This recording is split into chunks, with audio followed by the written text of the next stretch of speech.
in the end, it's not an advantage. How does the ash and the slag, the sludge that you talk about, how does that affect health? There's two consequences from that. One is at the landfill, there are two consequences from that ash and slag being buried there. One is the leachate.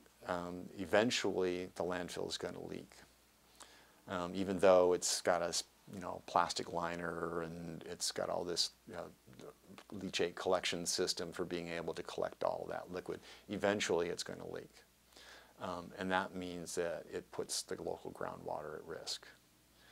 The other is that you still have evaporation of that water that's now contaminated with these chemicals, and so you actually do have emissions coming off from the landfill that contains these toxics.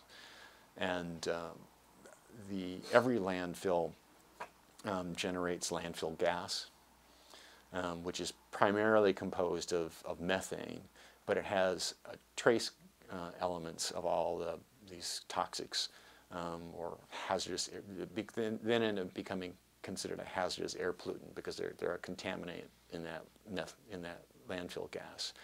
And landfills don't capture all the landfill gas that's generated. Typically, they capture maybe about 50% of that if they have implemented a good landfill gas capture system.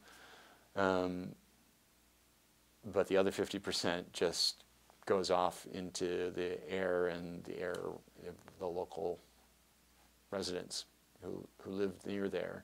And even though it's a trace amount, just because of the sheer volume of it, there's like a significant. So what kind of